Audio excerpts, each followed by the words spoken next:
Well, I don't expect to be able to give John's lecture because I really do not know what he intended to say. But I will try to improvise a little on the theme of this factor of communication in regard to mental and physical ailments. I think that perhaps the Chinese have given us some very good background material. They recognize nature as the great instructor. They recognize the mountains and the rivers and the valleys, the flowers and the trees and the birds and everything that exists in nature as naturally having a benevolent influence. When we get worldly weary, we often escape to the country, to some retreat where we can rest in the presence of a tremendous ministry of natural value, which is not accompanied by any verbal instruction. Nature does not teach by words. It does not preach to us in verbalizations. It rather simply exists as it is. And we find this existence as it is very desirable, very helpful, and revitalizing after the pressures of confusion. Therefore, we may say, in the Chinese way of thinking, that the more we live with the confusions of humanity, the more weary and sick we are apt to become, and that our greatest physician is nature itself. That nature, in its own proper way, asks to be understood and interpreted. It is up to us, really, to discover the values in nature. But one of the reasons why we are impelled to do this is because we already experience or feel some quality, some value that we cannot find in the congestion of human relationships. The Sung painters, the Sui masters of both Japan and China, have given us wonderful pictorial scenes which reach into our natures, so that actually a picture is a sermon without words. It tells us something we experience inwardly. It stimulates our intuitive reaction and becomes a balm in Gilead. We feel better, more peaceful, for the painting becomes a window into a universal existence. Now, we realize in some way that the more natural we can be in a constructive sense, the better our health is apt to be. Anything that is artificial or sophisticated endangers our peace of mind and also the harmony of our bodily functions. If, therefore, we recognize that the universe in which we live is continually communicating with us, not with words or preachments, but with the mere fact of its own statement of existence, what it is, what it does, what it means. Now, in a smaller but very personal way, the human body also communicates with us at all times. We do not necessarily recognize this communication. In fact, in many instances, we know it only as a pain reflex, in which a troubled body is trying to express the urgency of its needs. On the other hand, the normal, healthy body communicates as nature does, simply by the adequacy of itself, by the fact that it becomes a useful and patient protector of our purposes and contributes to the fulfillment of our various objectives. The ancients, therefore, regarded the body with great reverence. They considered it to be a proper symbol of the divine order and the divine harmony. Like the universe, it does not necessarily verbalize anything, but it does, in one way or another, express itself. Sometimes through symbolism, sometimes through reflexes, sometimes through symptoms which require careful consideration. Therefore, the body again is another instrument of nonverbal communication. And this is perhaps the grand term to cover all of the examples of life that become our teachers. Examples that are not put into words, do not appear in textbooks, but which continuously influence us. The human being, by nature, is natural. He is part of the world in which he lives. But gradually, the average person has alienated natural pressures and circumstances. He has built cities in which the communication factor is seriously offended. He moves into congestion. He lives under a variety of pressures, most of which are against the well-being of his own nature. Some of these pressures damage his body. Others outrage his emotions. And others again afflict his thoughts. But nearly all the problems that afflict us are artificial. They arise from mutual ignorance, indifference, or unreasonable ambitions. Some of them arise from the facts that we cannot get over grudges, cannot forgive our enemies, and cannot tolerate the success of other people. All of these different pressures move in. They also are, for the most part, nonverbal. They may be communicated to us by other persons, watched over television programs, or read in the press. But still, the circumstance itself is not speaking. It is not telling us something. But in the various media, this circumstance is already conditioned. The media does not tell us the real emotional core of a situation. It interprets it already, and we begin to accept the interpretations and are variously influenced, not by the circumstances, but by the way other people have reacted to them. If reactions are artificial, they again become a nonverbal source of tension and stress. Today we have a great deal of bad health, and at the same time we have a tremendous number of well-intentioned people who would like to improve their own health and dispositions and contribute something to the solace of society. We can then begin to study some of these factors. How do we communicate non-verbally? How does the human being share with other human beings values which cannot or are not put into words? Well, we can again go to nature for a little information or a little parallel. Take, for example, a person who lives alone and whose principal companion is a faithful dog or cat. This dog cannot speak, but it appears to be a good listener. We do not know exactly what its thoughts are, but we do know that in a mysterious mood, it seems to sympathize with our needs. It becomes a close value in our lives and expresses its concern through a series of very simple gestures. It comes toward us when we are lonely. It is with us when we have some problem burdening our souls.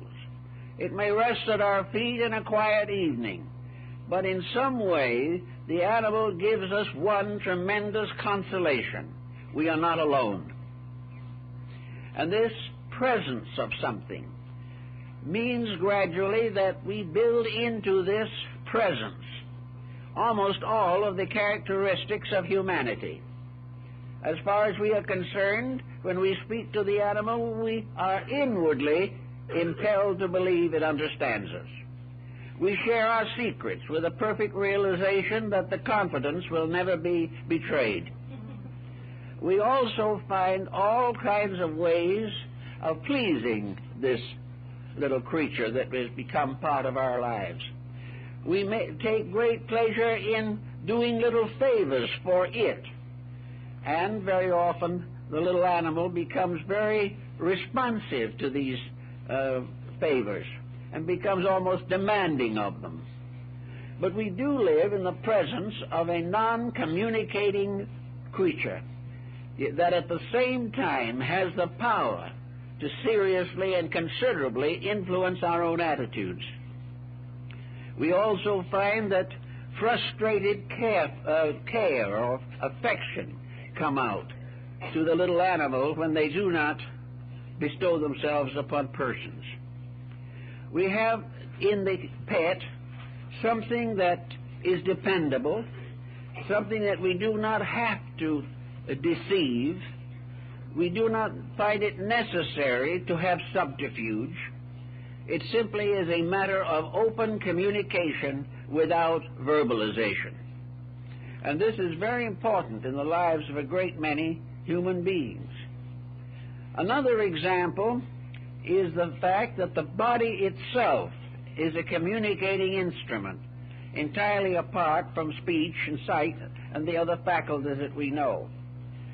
Dr. Kumaraswamy, the great Indian art critic, philosopher, and connoisseur, once observed in his book, The Ministry or Language of Gesture, how in antiquity and all through the life of civilization, gestures have become means of communication.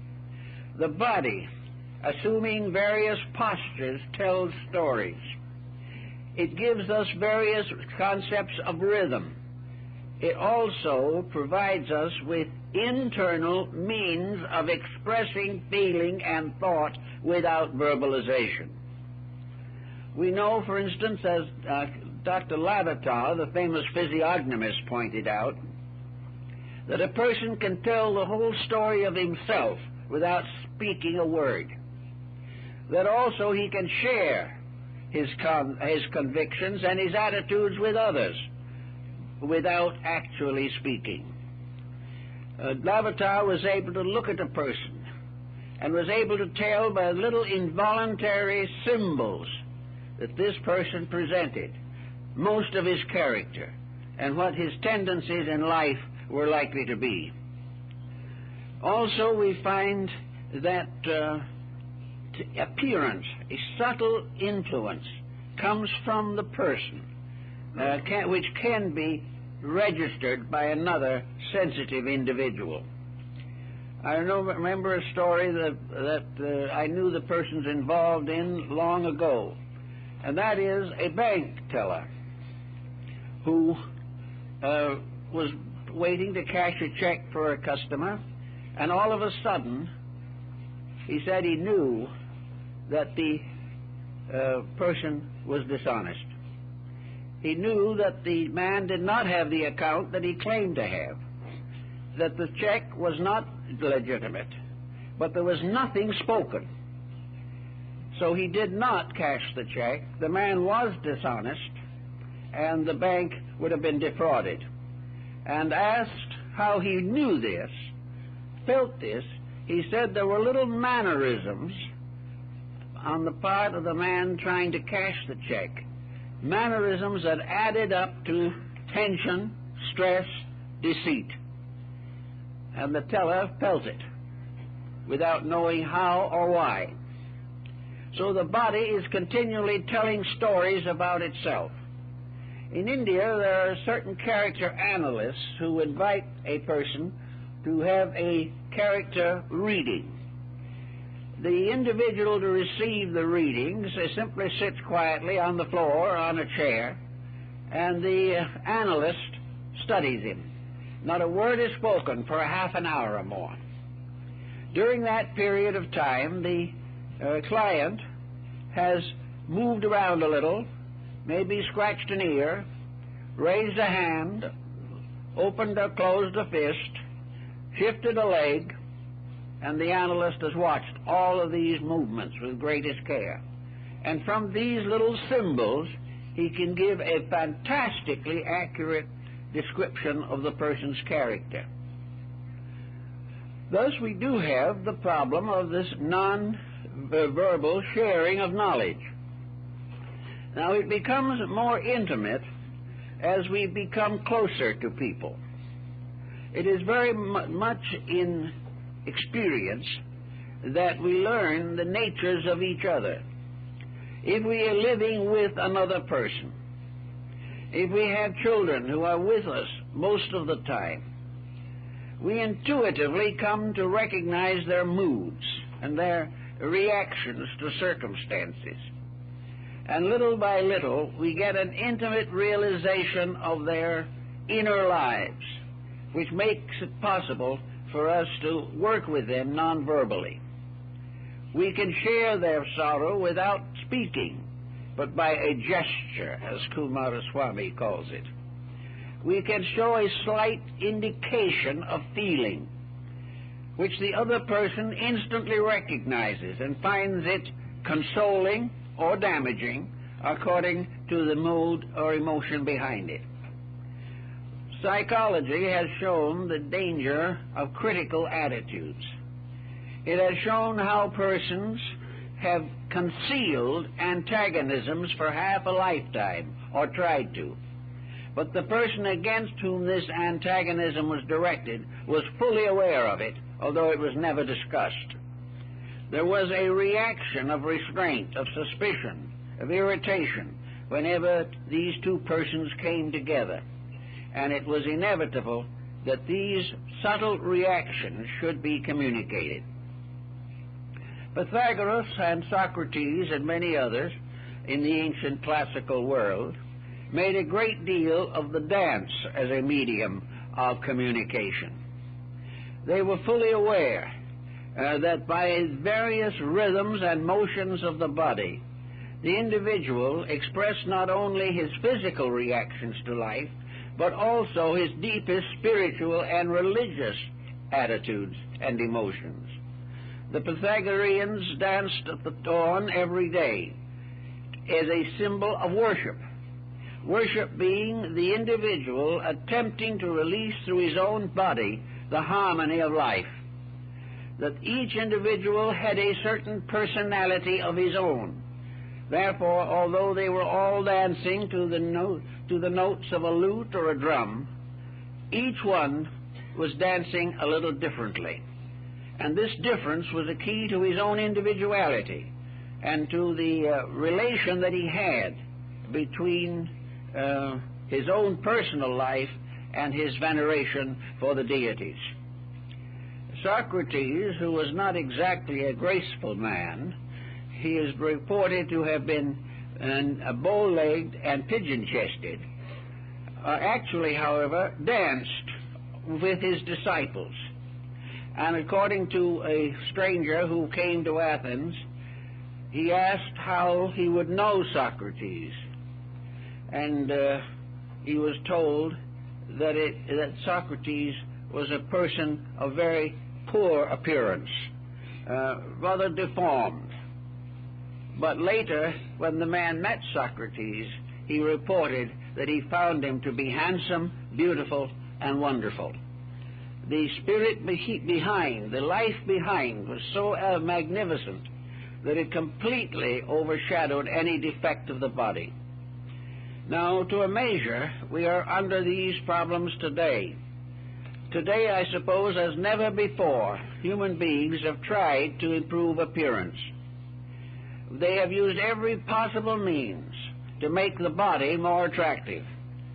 Both in clothing and in dieting and in all these ways, they want to look well. But very few of them have really discovered that beauty comes from inside, and that a person of very ordinary appearance becomes beautiful by the release of internal values. No one can be truly beautiful who is not growing wiser inside. And we cannot have physical beauty that is real unless we also have friendship and affection inside the person involved. They must be communicated through appearance, and the more the inner life is ennobled, the more attractive the outer personality becomes. We look over the gallery of the immortals, and the most honored of human beings have not been the best looking, but their appearance has been ennobled by their conduct, and their value to civilization has been increased by the contributions that they made to life. Therefore, we look upon faces like the face of Abraham Lincoln, and while it was not a handsome face, some way it looks beautiful. There's something behind it that non-physical means represents or experiences when viewing pictures of the great president. Now, another way of non-verbal communication is music. Music has been a tremendous factor in the life of the individual. Music is melodic or harmonic when it is contributed from orchestration or musicians individually. Actually, however, the harmonics of music is the result of lawfulness, mathematics, great skill and artistry. And music can be a tremendously vital factor in the improvement of mankind, but only if the music that we hear is alchemically transmuted in ourselves to the highest form of musical vibration. Therefore, we find that discords of all kinds endanger health, endanger the development of character. We must have the music that is harmonic. In Athens, a composer who wrote a piece of music that was not harmonic could be exiled or imprisoned for this sin against the community. Music representing a perfect harmony of sounds also becomes apparent in structures that are created upon musical themes, and these structures include a great number of architectural works. Many buildings of antiquity especially were crystallizations of harmonic patterns. They were deeply involved in music and in the harmony and grace of a kind of melodic consciousness within the soul of the architect. We notice even today the tremendous difference of effects resulting from various types of architecture. We realize that some artistic forms ennoble us, raise our vibratory rates, and cause us to have a feeling of sublimity, whereas others become totally materialistic, comparatively valueless as contributing anything, and bringing no satisfaction, unfoldment, or release of the psychic life within us. So architecture is a very valuable and important element in the non-verbal communication. It tells us much about the ability that we have to appreciate. I think that one is faced with a variety of reactions to architecture. To some people, architecture is simply a roof and four walls. What it is like, why it is there, is purely a matter of utility. And as utility, it nourishes only that for which the utility is intended. If it is an office building or a bank or a stock exchange, then the building becomes simply the structure or principle upon which the building is erected. There is no idealism, there is no overtone involved in works of this kind. Churches used to be very much affected by religious architectural principles. But in the course of time, the attitude of the average person toward religion has greatly changed.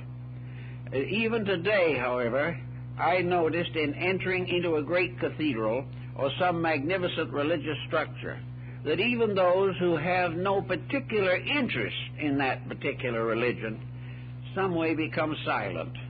They take off a hat or they do something to indicate respect without realizing what they are doing. They are simply under the pressure of a great harmony, a tremendous spiritualized pattern, a kind of cosmic snowflake, something that is mathematically, psychologically, mystically correct. And wherever a structure is properly organized, it does create a feeling within ourselves. Plotinus, in his essay on the beautiful, has clearly discussed this particular subject. The soul of man is a mysterious, abstract power which dwells in the innermost and is lured out into manifestation essentially by beauty. In his essay on the beautiful, Plotinus points out that the beauty in the human soul moves outward to embrace the beauty of the world, that the human soul, being beautiful and symmetrical, reaches out to the natural world of mountains and valleys and wonderful streams and lakes, and the soul is happy. The soul is happy and it is nourished because it is fed by beauty. And having been properly nourished and properly fed, the soul becomes a source of joy, peace, and insight within the individual. If, however, the soul is confronted with asymmetry or deformity, if it must listen to discords of sound, look upon discords of color and shape, and live in the atmosphere only of a factory-ridden civilization, the soul retires further and further back into itself, suffering or locked by the fact that there is no nourishment for it in the world in which many people live and consider themselves to be satisfactorily integrated. If, therefore, the person, recognizing the fact that beauty is absent from his life, that he is not in the atmosphere of it, must do various things to communicate beauty to himself and through himself to his own soul. He can do this in a series of very simple actions. All that he has to do is find something that his own consciousness tells him is beautiful, and try, if possible, to live with it. He may find art, he may find music, but if he finds any form of expression which ennobles him, which releases the finer parts of his own nature, it becomes a nourishment for the inner life and becomes a joy to the soul, which rushes forth to embrace its likeness in the world. Now, in human relationships, the problem of soul beauty is sometimes very difficult to determine. We find this in human relationships, in the relationship of parenthood or of marriage. We find that it's hard to understand why we choose the types of persons we do, or in bringing up children have certain choices as to how we hope they will grow and develop. Actually, however, there is a measuring rod within ourselves, a measuring rod that asks for beauty, asks for sustenance, seeks sympathy, companionship, and integrities. And where we find these, we are inevitably drawn to them. But if by any chance our own motives are ulterior, and we accept a compromise rather than clinging to our own convictions and principles, then in most cases our lives are not successful. We find that we have sacrificed the greater for the lesser when we sacrifice character for appearance, because true appearance, in the truest sense of the mystical part of our own being, is a soul power manifesting through a body. Lavater brings this out quite firmly, and so does Sanders in his study of physiognomy. he shows how every attitude that the individual holds ultimately changes his appearance. We do not necessarily understand how this happens, but from the bland, simple appearance of childhood, we gradually mature with other forms of appearance. We develop various character lines, and according to our characters, so are these lines. And if by various means we have unfolded a high potential, this is visible in our expression and in the organization of the parts of the face and head. If we have conflict inside, it will show in the structure and relationship of our features. If we are not symmetrically creating inward life, we will gradually deform the physical appearance, because it must ultimately bear witness to what we are. And the body must be a witness. But if the body is properly sustained by inward consciousness, it witnesses the growth of life within us and is correspondingly beautiful. Also in ancient times, the religious world made use of masks. Nearly all ancient religions had mask rituals, whether they be the Indians of the American Southwest, the Egyptian mysteries, or the Greek drama. All of these systems use masks to conceal the appearance of a mortal actor. The actor was supposed to be transformed by a mask into something that he was not, that he was gradually changed into the likeness of a deity or of an evil spirit or of a submaterial life of one kind or another. He had a transformation due to the wearing of the mask. Now, the ritualism of masks is very interesting. Among the Hopi, Navajo, and Zunis of the Southwest, the masks are, of course, sacred.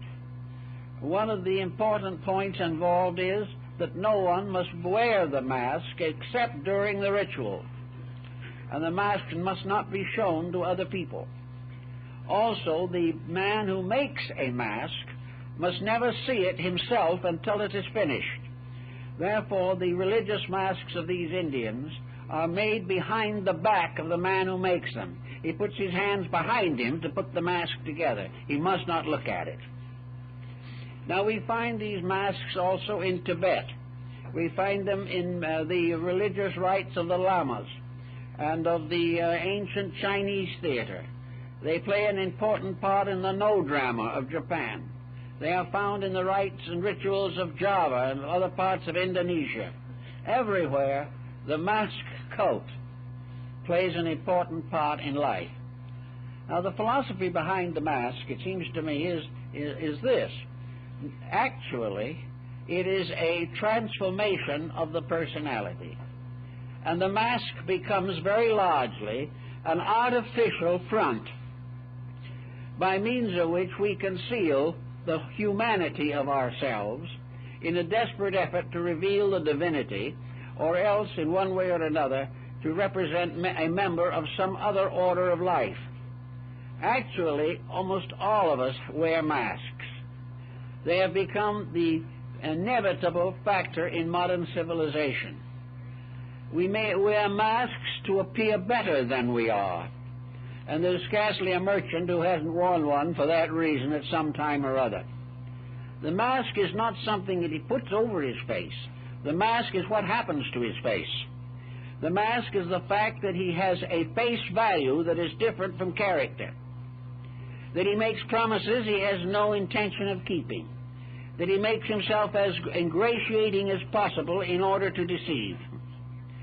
All these masks also become involved in the kind of life that gradually develops around us. We gain one kind of mask through education. Through schooling, we take attitudes. We become associated with certain ways of life, certain thoughts, certain interpretations of existence. Later in professional life, we begin to speak through the mask. and our words as lawyers or doctors or engineers are very largely spoken through the mask of occupation, something we have put on that is not the real self. Now, the mystic, of course, and the esotericist is also trying to create a certain kind of appearance, a mask. He is, however, attempting to become a symbol of deity. The mystic, the idealist, hopes to become wear the mask of a divine being or a divine power. And as the ritual dancers in the Hopi or Zuni rites wear these masks, they instantly become divine and are accepted as such. I've been at these dances where a father was a masked dancer. His children knew perfectly well who he was, that he was just father. But when the time for the ritual came, and father approached them masked, carrying the sacred corn pollen, the children fell on their knees and venerated him as a deity. After it was over and the mask was put away, he went back home and he was father as he always had been. But under the mask of a god, he received a certain divine enlargement of character. Now, we all have these problems also. Nearly everyone has someone they have great respect for. If there is no one in a person's life that he respects, he's in a bad way. He is either keeping bad company or he is overlooking important values. It is far better to always recognize that the individual is wearing a mask, and that this mask may cover his strength or it may conceal his weakness. And it is up to the individual involved to find out how these masks are actually worn. Sometimes we wear a mask in order to conceal grief. Sometimes we do it in order to arrange revenge. Sometimes we want to be considered better than we are. But almost always in the end, all masks have to be taken off. And in the last analysis, it is that which is behind the mask that must become the true value, of which the mask itself is only a passing symbol. In the Tibetan rites, masks very often represent the types of world in which we live. The monsters of the Tibetan underworld are right here among us. For this underworld is nothing but the material sphere in which we live. Here strange, grimacing, and frightening forms appear. Here all kinds of infirmities descend upon us. Here also the teachers appear to guide us and lead us out of the troubled under life to something better and wiser. And in the ritual dances, all of these various conditions are personified for the enlightenment of the individual. The end of the enlightenment is always the same, that we shall recognize that all error, all weakness, all evil is delusional, and that actually behind every evil circumstance of life is finally a manifestation of the divine purpose for existence. Therefore, things wear many masks, but the truth is behind them, and the truth is one, regardless of how it appears to be modified or conditioned or distorted by the circumstances of daily life. Then there are other forms of nonverbal communication, and these are, among others, service. One of the most powerful ways of sharing life with another is through dedication to the helpfulness which we feel within ourselves to be possible. Very often we have found, as Emerson found, that what we do speaks much louder than what we say. What we say becomes therefore a cover, a mask. And this mask of what we say is usually accepted by other people as genuine. This means that we have to be extremely careful what we say, far more careful than the average person likes to be. But by means of character, by means of dedication, we create a pattern of nonverbal idealism, the great teaching is by example. The great teaching is the individual doing those things which are the greater good to the greater number. We respect these people, even though we do not necessarily have the skill or courage to emulate their conduct. We respect achievement of a high quality, but may not at the moment feel that we can make the sacrifices or adjustments which would make it possible for us to become like these extremely important individuals, so that life itself becomes a form of communication, a form of understanding between the individual and the world around him. Another form of communication is meditation, and in this the individual is communicating with that which words will not affect to any great degree. No matter how loudly we verbalize our prayers or our contemplations, the verbalizations are unimportant. The entire value of the meditative life lies in silent communion with reality. This is probably the highest form of nonverbal communication. It can be directed in three directions. First, it can be directed toward the divine power, the source of all life. Secondly, it can be directed toward an individual or group of individuals for which we have some special regard. And third, it can be directed toward ourselves. This meditative discipline is nearly always idealistic and unconditioned by material attitudes or interferences. Each person must in some way experience a contact with life, and this experience is the great communication. We call it a mystical experience sometimes. It is an experience in which for a moment the individual becomes intimately associated with the realities which he seeks to understand. He then discovers what all mystics have discovered, namely that there is no way of verbalizing the substance of a divine experience.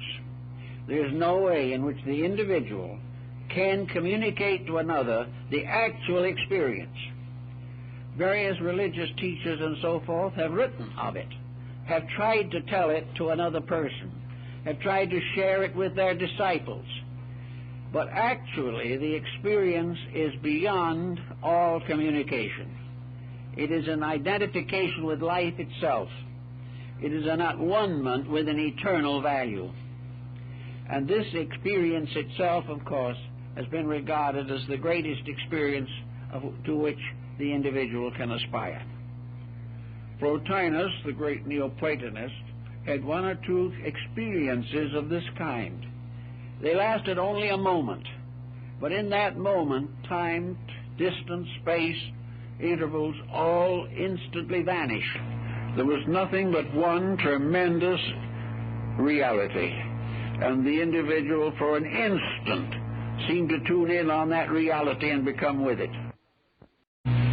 This, with Plotinus, lasted only a few seconds, but once having been experienced, the whole life was changed, not only for this embodiment, but for future embodiments. The tremendous experience of universality indicates the final means of communication. God or deity communicates through a series of inward experiences. These experiences can be crystallized into codes. They can become the basis of religions or creeds or doctrines. They can result in improvements of society and the evolution of human culture.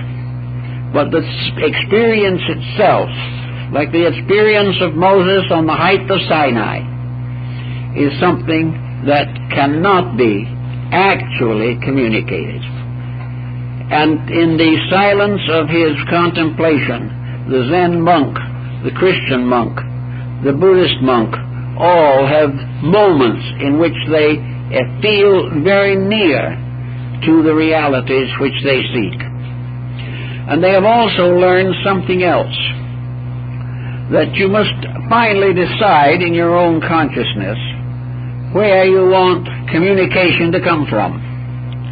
Do you wish to have the world move in on you with all of its attitudes and ideals and ideas, all of its forms of knowledge and skills?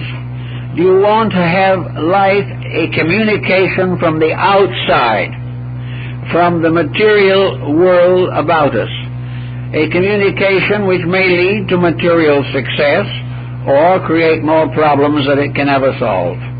But in any event, that the building up of knowledge is an experience from environment, from the institutional, traditional forms of learning which have come down to us from the past.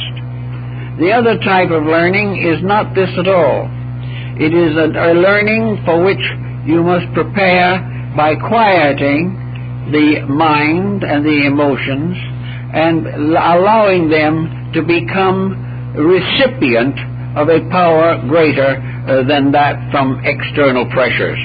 Now, the great problem in meditation, of course, is the danger of negation. The individual, in some religious groups, tries to make the mind a blank, tries to take the attitude that if he doesn't think at all, the divine mind will think in him or through him. This, however, is a dangerous approach to the subject. It is not good for the individual to simply wait passively for some type of communication from a superior source. This passivity is not necessary if the proper background has been built. In other words, that the individual has prepared themselves quite correctly for the acceptance of a meditational life. Then it is not negation, but quietude, a calmness which is strong and not weak, but which is not associated to the forms of expression which are detrimental to inner revelation. By self-discipline, by gradually freeing oneself from the involvements of an illusional existence, the inner life is cleansed and purified, and a certain quiet ardor is added. It is a quiet expectancy, a quiet hope, but it is strong. It is built upon self-discipline, the rejection of illusions, decisions of dedication, which gradually produce in the individual the capacity to receive intuitional information from within. So that this type of meditational acceptance is very, very important in development. But it is not something in which you simply make yourself a blank. Rather, it is something in which you clean the surface of the paper. But it is still there, and it is something in which you will gradually be able to experience an inner strength rather than an inner weakness or insecurity. Actually, the experiences of meditation are very dramatic and dynamic, but they are very quiet. They are a great peace with an indestructible strength associated with it, so strong that no error or illusion, no attachment that is unreasonable can possibly take it over and misuse the growth that you have accomplished. Now also we have a series of intimate problems working with people. The physician is perhaps an ideal example of the problem of communication. Recently, there's been a rise in the importance of so-called general medicine, the family physician. For a long time, we had a highly intellectualized medical situation in which the family physician was little better than an intern working for specialists. In this particular situation, we had something against which human nature has gradually revolted, and that is the professional person who has no time, no energy, and no interest in the actual life of his patient. He is there to have his nurse give a shot or prescribe a pill or write a prescription. He is not interested, he is not a physician in the essential meaning of the word. He is a human computer, merely preparing and disseminating certain information which he has learned and which perhaps privately he hopes is correct. This situation has resulted in a great decline in the value of medicine to the human being. And the next step has been the gradual restoring of the family physician. The individual who takes the time to be a friend of his patient, who takes the necessary means to win the confidence and understanding of the sick. A person who is a gentle, kindly, understanding human being. In other words, that the physician must first be a human being. Otherwise, most of his services are less successful than they should be. Many patients really do not need elaborate medications. What they really need is a little sympathy, a little ability to share their problems or to unload a burden of psychic stress within themselves. They are looking for a counselor, and in one way or another, they are looking for a priest. In the ancient Greek medical religion, the shrines of Asclepius, the god of healing, were for centuries in the hands of the family and descendants of one medically integrated group. They were all priests. They were all dedicated to the temple. They were all initiated into the religious mysteries of their time. They compared their values not only scientifically, but with the great spiritual revelations of mankind. The patient came as to a spiritual father. He came to be helped, to be instructed, to be inspired, and, if necessary, to have his character somewhat altered or modified in order to bring peace and health to his life. Now, these priest-physicians had tremendous influence because they were priests. The individual who disregarded their ministry was therefore violating his religious obligations. He must listen to the voice of the priest-physician as he might listen to the voice of the gods. He was in the presence of the initiated, illuminated teacher, not merely a practitioner in medicine. Now again, the diagnosis under those conditions was quite different from what we know today. For the most part, the diagnosis was non-vocal, or was not given in words, or by means of tests, such as we would use today. There were no laboratories, as we would know them, no blood tests, no elaborate equipment, and the individual, therefore, was diagnosed very largely by the gods. At the great temple of Asclepius, the sick were brought in at night on couches and were placed in a circle around the statue of the deity. Then the priest gave each of them a soothing, probably sedational drink that quieted the nerves and eased pain where it was present. The individuals, the patients, then slept in the temple, in the circle around the deity. In the morning, they reported their dreams to the priest-physicians, and in nearly every instance, the dream was the diagnosis. Nothing was spoken. It was a non-vocal diagnosis. The individual could repeat it afterwards to the priest, but he was actually diagnosed by some power deeper than his conscious mind.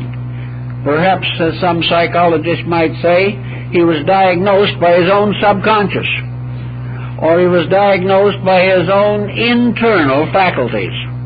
But the consequence of it was that in most cases the patient told the priests the correct diagnosis of his ailment. The priest then administered the material as recommended in the dream, because they felt something that we have again forgotten, that each sickness, each person who is sick, is suffering from a problem which only his own consciousness can finally solve. And all other efforts are to a degree ineffective. They may help, but the final diagnosis of what is wrong with us usually has to come from ourselves. Not verbal, but from experiences, dreams, archetypal visions and things of this nature. Because actually we are the only one in the world who knows just exactly what is wrong with ourselves. Others guess at it, and sometimes the guessing is very irritating to the sufferer. But the final answer lies in the person's quiet contemplation of his own situation. Therefore, in a sense, symptoms are a nonverbal form of communication. Symptoms arise in the person, and for the most part, he takes them immediately to some physician or nutritionist or something of this nature. Actually, however, all these symptoms that arise in himself should be studied deeply by the person himself. If he is not in a position to study, if he doesn't know what it's all about, then he is in a very bad shape, because he is living in a house, but he does not know how to take care of it. He does not know when it needs repairs. He does not know when its roof leaks. He does not know how to keep it properly in order. And for the most part, he pays no attention to it. And when things get very bad, he moves out. Now, in this case, when he moves out, he has to wait for a new body. But a great many people will move out of an apartment when they can no longer clean it up. It becomes too odious a job to put things back in order. So with the person, health problems nearly always require or invite very serious consideration. We are the only ones who know the whole story of ourselves. Psychoanalysis tries to help with it, but by the time the whole story is told to another person, presuming that we have told it correctly, which is not always the case, we have not only spent a great deal of time, but a very large sum of money, while somebody is listening to our troubles.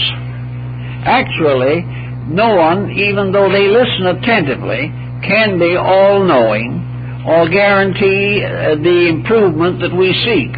In fact, no one but ourselves can guarantee that we'll even follow the advice that is given to us. Usually, if it is something we do not like, we will not even bother to follow it, or we'll start out half-heartedly and forget it in a short time. So each person, in the presence of changes in life, is in the presence of a great system of instruction, by means of which he can improve or maintain health, extend his reasonable expectancies, and cope correctly with the deficiencies which time and wear and tear bring into his physical economy.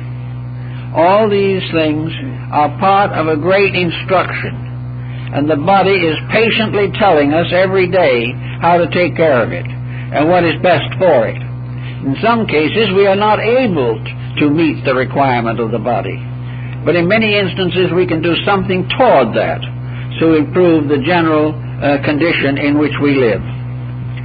Now, art is something I think we should mention in passing. Art is in a rather poor shape at the present time. I think we will all admit that the art archetype has revealed a great deal of the infirmity of human nature. Good art is never dated.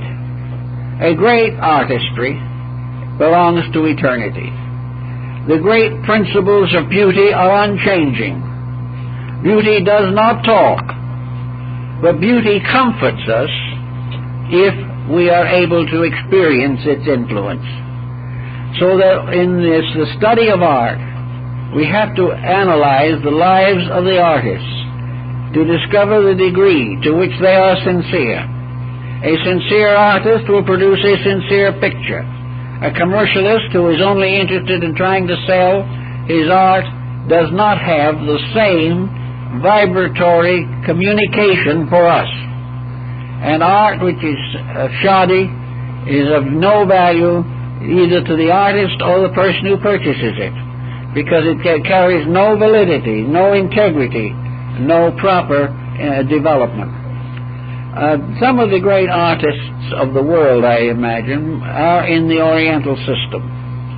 The reason why this is true is because essentially, up to within the last century, the great artistic canons of the East were never qualified or abused. Even now, there are many artists in Asia who are sincerely attempting to restore the integrities of the great art of the past. There are a few modernists who, under one influence or another, sometimes a bit of heroin helps, are producing mysterious terrors, passing them off as art. But to a large degree, the art of the East is a non-verbal transmission of an inward experience. The Eastern artist tries to live the art which he practices. If he is deciding to paint a beautiful picture of a mountain with forests and clouds, he will go out and he will sit on the side of the hill and look at that mountain.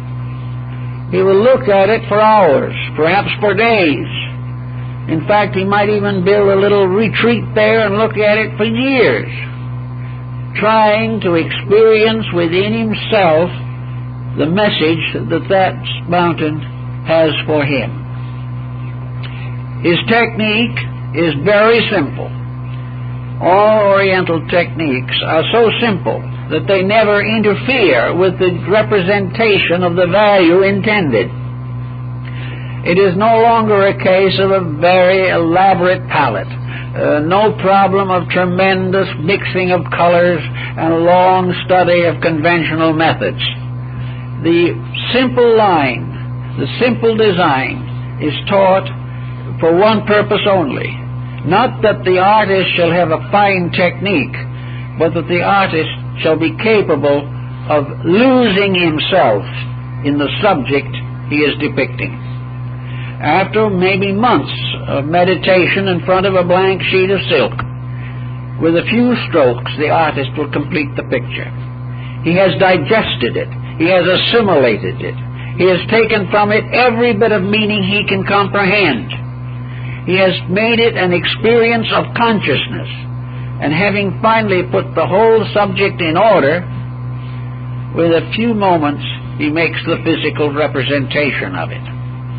Now, as it was pointed out in connection with Sesshu, one of the great artists of Japan, artists themselves are classified according to the degree of internal consciousness they have attained. A great connoisseur in Japan, a great art collector in China, is not a person who buys expensive pictures by name artists. He isn't buying a picture. He is not buying a label. He is not buying fame or notoriety. He is looking for integrity. And looking at the picture that has been produced by a truly inspired artist, he says to himself, the connoisseur says to himself, this artist has attained the 5th stage of internal meditation. He has reached a certain point, and he has put down on this silk actually a statement of himself, of what he knows, what he believes, what he has experienced, and how he has been able to interpret the symbolism of this mountain. He goes along a little further and he sees another picture. And he says, this artist has achieved the 7th degree of consciousness. He has seen more deeply than the other one. He has experienced more wealth of inner insight.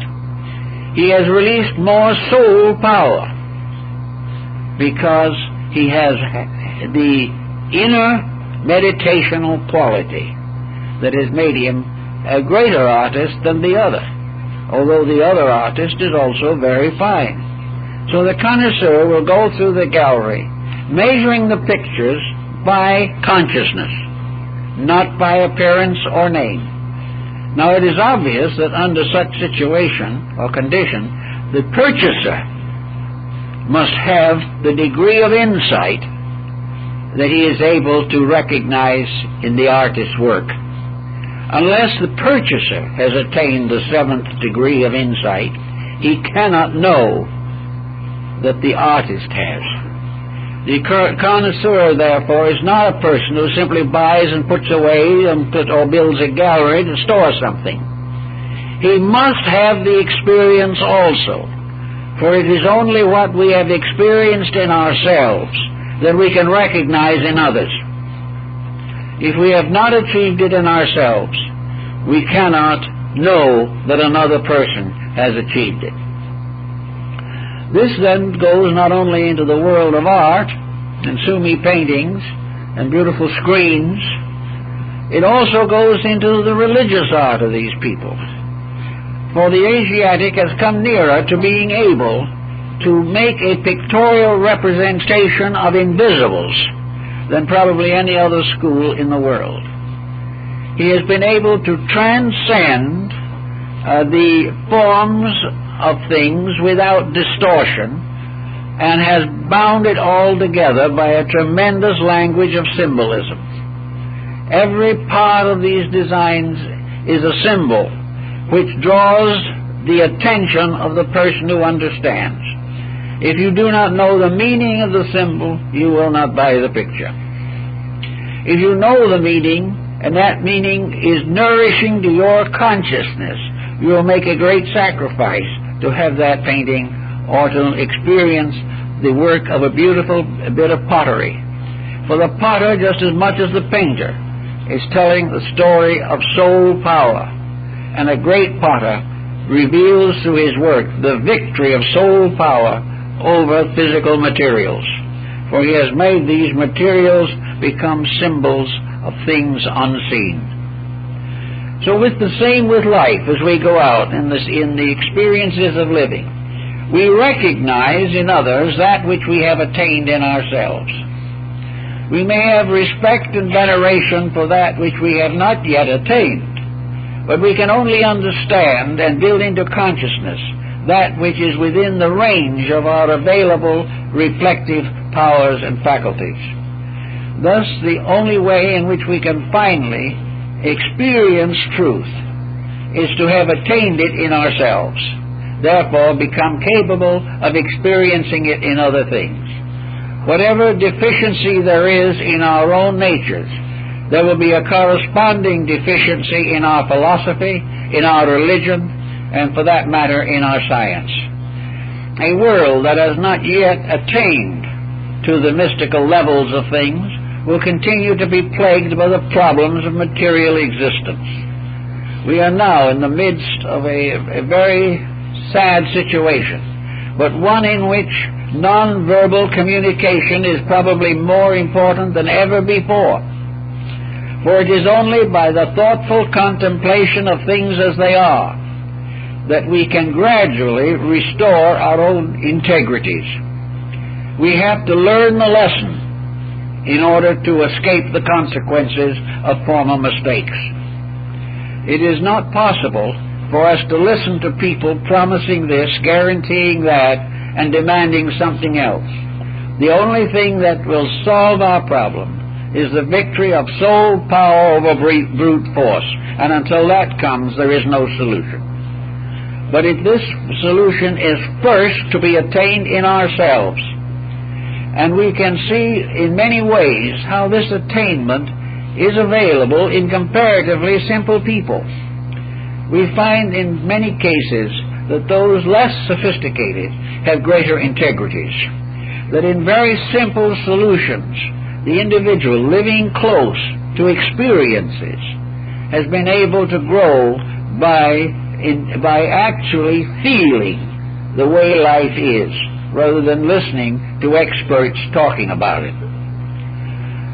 So all the way through the problem of healing and through the problems of sickness, we have this line cutting, a line which tells us that a great deal of health will come from integrities that can restore the imbalances that we have permitted to arise within ourselves. Religious institutions in all parts of the world are restoring religious healing and pointing out the advantages of more internalization of the search for health. There seems to be no reasonable doubt, and it is demonstrated from the beginning of time, that where a group of sincere persons unites its efforts to be helpful, to help to restore the health of the sick, that they have a great effectiveness if the patient is willing to accept the values involved. Spiritual healing is perhaps best personified or exemplified in the story of the great shrine at Lourdes, where spiritual healing has been practiced for hundreds of years. Here there is a great difference in the results obtained. Many who have gone to Lourdes very sincerely have not been helped. Some, however, have been miraculously aided. And the only difference that can be imagined is the internal quality of consciousness. The individual who had a certain type of consciousness got the results. Another who went even with a strong faith was not helped. It was more than faith that was necessary. It was something deeper than faith.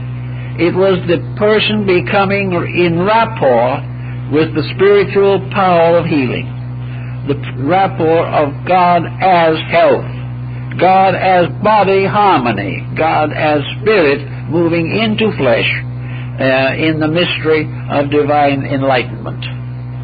So that healing has become important now, partly because so much sickness is not due to lack of advantage.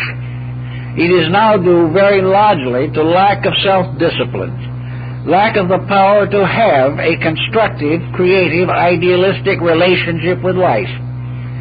Much of our health problem today is being endured by people who have wealth, who have education, who are profitably employed, and who have more or less integrated families. It is not the fact that we cannot afford health that is responsible for sickness. It is that we cannot afford internal ignorance. We cannot afford to live below the level upon which health is possible. Health is only finally possible when the individual's internal nature is supporting his material structure. Only an idealist can be truly healthy. Others may be strong, may be vital, may win Olympic titles. But true strength arises from a wise administration of the body by the being within it. It is only when the soul leads and the body follows that you can have the best and most reasonable manifestation of health. It may be that evolution has not yet given us the full power to be all that we desire to be, or to correct all of our faults. But one thing is certain: we are better off when our ideals lead the way.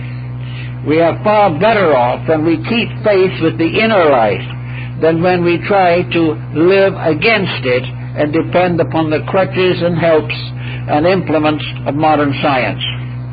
Actually, wisdom, love, health, all these virtues are the result of obedience to the divine plan. The better we obey, the better off we are. The more we understand, the better we can obey. Always there has to be a certain inner growth. This inner growth cannot be perhaps entirely nonverbal, but it is largely so, because there's no matter what we hear, what we read, what we see, the things in themselves are not solutional.